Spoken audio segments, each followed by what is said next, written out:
Mega Noticias con Paco Ramírez.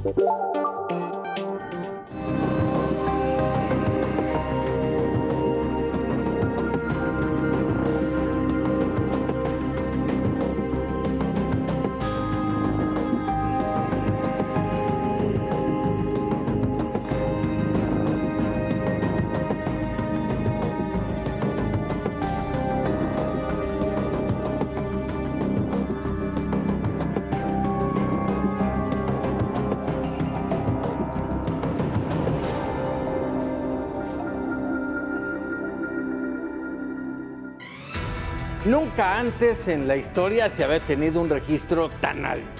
Inseguridad, violencia y ahora 2024, el de mayor percepción de corrupción. ¿Cómo?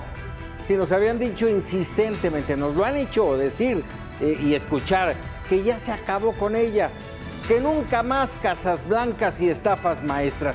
Y entonces, ya lo dijimos aquí muchas veces, surgieron los hermanos, primos, hijos, Segalmex, las casas grises, las residencias por herencia, las megaobras y más. Afortunadamente la percepción de la gente, de usted, es diferente. Se acabó ya el régimen de corrupción y privilegios por uno de honestidad. ¿De verdad? ¿Usted así lo cree? El índice de percepción de corrupción de Transparencia Internacional nos ubica, ahí le va, en el lugar 140 de 180 países en el mundo. Caímos 14 lugares en 2024. Somos el más corrupto de la OCDE y el penúltimo de las economías más grandes, aquellas del G20. De América Latina, bueno, pues ni hablamos. Brutales indicadores, promesas incumplidas, mentiras, engaños. Y para entender esta realidad establecemos comunicación con la doctora María Marván Laborde, presidenta del Consejo Rector de Transparencia Mexicana. Doctora, siempre un gusto, muy buenas noches. Y de entrada, ¿por qué esta caída? Pues yo creo que tiene que ver con el agotamiento de un discurso, es decir, el discurso de que estamos combatiendo la corrupción, las escaleras se barren de arriba para abajo, tuvo efectos positivos al principio del sexenio, pero llegó un momento en que la gente se dio cuenta de que en realidad no estaba pasando nada, que no había un combate real a la corrupción y que todos los discursos no estaban respaldados por acciones específicas en donde viéramos el fin de la impunidad frente a la corrupción. Creo que cosas que pasaron, como por ejemplo con el aeropuerto, el nuevo aeropuerto internacional de la Ciudad de México, que fue cancelado por cuestiones de corrupción y que luego no vimos una sola carpeta de investigación, no vimos un solo corrupto en la cárcel, no vimos un solo corruptor corrido, pues entonces realmente sí tenemos un problema en el que una cosa es hablar y otra cosa es actuar. Y finalmente la gente se empezó a dar cuenta hacia final del sexenio. Recordemos que esta medición mide los últimos 2 años del sexenio de López Obrador, que pues la verdad, obras son promesas y no buenas razones. A ver, doctor, ayúdanos a entender. ¿Cómo se obtiene este indicador de percepción de corrupción? ¿Qué tan objetivo es? Y vamos, ¿es realmente percepción? A ver, sí es percepción y creo que eso es importante que lo entienda la gente, pero se utilizan 12 fuentes diferentes, 13 fuentes diferentes para obtener el indicador, entre los cuales están entrevistas y encuestas a empresarios, a empresas, a contratistas del gobierno, y esta metodología es comparable a lo largo de 12 años. La metodología de Transparencia Internacional ha venido cambiando. Recordemos que su primera medición fue en 1999.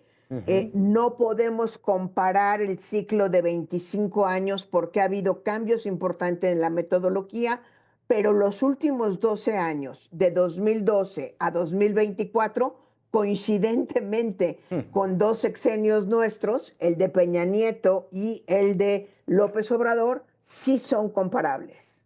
A ver, me voy a quedar le iba yo a preguntar de 30 años, doctora, pero me quedo con esos 12. ¿Qué no hemos hecho? Estamos marcados por corrupción e impunidad, incluso atrás de esos 12, por supuesto. A ver, yo creo que el problema más grave es la impunidad que la gente sabe y conoce. Es decir, el apostar a la corrupción es una apuesta segura porque sabes que difícilmente te van a cachar, uno, que si te cachan no van a armar bien la carpeta de investigación, dos, y que si llegas al juez difícilmente te va a encarcelar. Entonces, por más que hablemos de combatir la corrupción, estafa maestra, Casa Blanca, Segalmex, las personas corruptas y corrompibles saben que la posibilidad de llegar a la cárcel es realmente muy pequeña.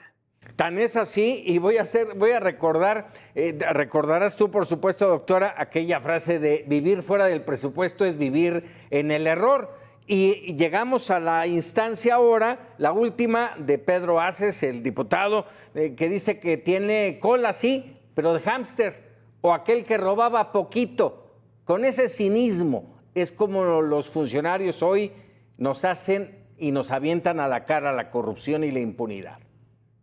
Pues lo que habría que ver es en qué medida puede demostrar que los ranchos que tiene en el Ajusco y en otros lados, porque además ya nos dijo él mismo que tiene muchos en otros lados de la República, los ha podido obtener de manera honesta. Creo que le va a ser muy difícil llegar a probar eso, pues porque como líder sindical ha sido francamente cuestionado y cuestionable. De este listado, al inicio de este espacio hablaba yo de los lugares que ocupa México y al final dije, de América Latina ni hablar, solamente están por debajo El Salvador y Nicaragua, ¿es correcto? Y Venezuela también. Venezuela. No, sí hay varios peor que nosotros, pero evidentemente eso no es consuelo. Lo que creo que debería preocuparnos es que de todas las mediciones de transparencia internacional y en sociedad con transparencia mexicana, ha sido la peor desde hace 25 años. Y es también la peor de los últimos 12 años. Lo que aquí hay que resaltar es que aun cuando sea percepción, lo que las personas encuestadas, entrevistadas a través de los diferentes indicadores y bases de datos que se utilizan, se dan cuenta de que dejó de funcionar el discurso anticorrupción precisamente porque no hubo un resultado claro que estuviera combatiendo la impunidad.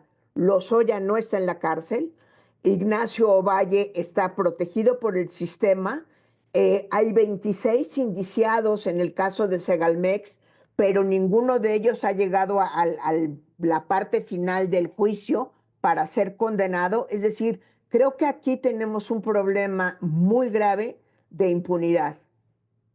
Sí, muy grave. Triste nuestro México, doctora, con una terrible inseguridad, violencia y hoy marcada aún más con el tema de la corrupción. No tenemos un futuro muy halagüeño y además le encargamos por ahí a Donald Trump que nos está golpeando una y otra vez. Doctora Marván, como siempre, agradecido de estos minutos.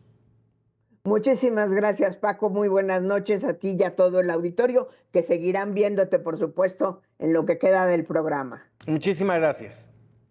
Gracias.